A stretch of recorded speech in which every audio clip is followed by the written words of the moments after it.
research question is, to what extent does social media impact the mental health of teens? Social media is a very big part of teenage lives, which is leading researchers to question whether or not social media is the reason for declining teen mental health. The two stimulus sources I used was Social Media and the Movement of Ideas by Edward Kensler and Blowing in the Wind by Bob Dylan. Both of these show the impact of not just social media, but the change of people, and I connected that to social media and how it changes teens' mindset on mental health. My first lens is social. As Rachel Emke said, a mental health professional said, social media takes away from in-person interactions, which can lead people to become antisocial and eventually become depressed or have anxiety.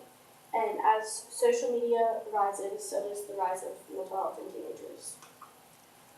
As you can see in this graph, the very light blue is social media, and the 40 to 60% of teens who use social media shows the rise of depression just by the use of social media.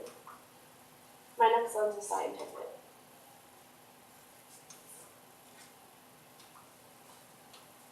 The use of science is the reason that social media has grown through computers and through our smartphones.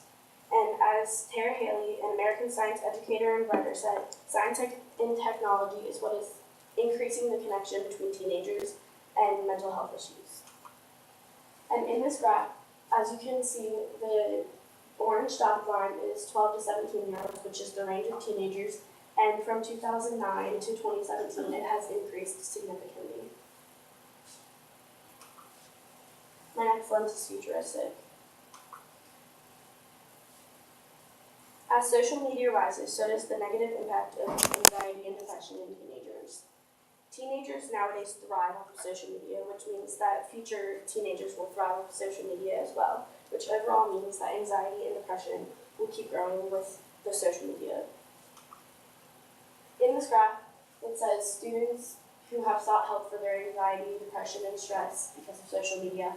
And as you can see, the light blue is 68.1%, which have not sought help for depression or anxiety, which will increase anxiety and depression overall. And then the dark blue is 31.9% of students who have sought help for anxiety and depression, which would lower it.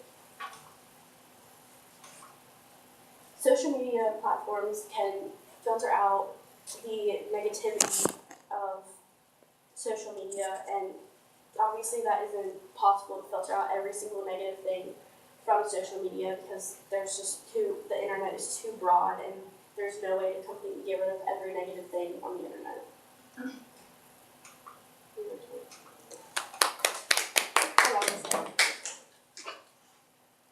Okay, a couple of questions for you. So the first question is, how did you select the strategies you used to gather information or conduct research, and were they effective?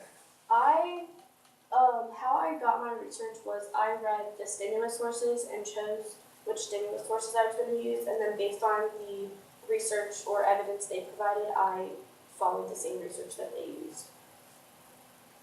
And then do you feel like they were effective? Yes, I feel like using the stimulus sources was very effective because it helped me find good evidence to support my claim.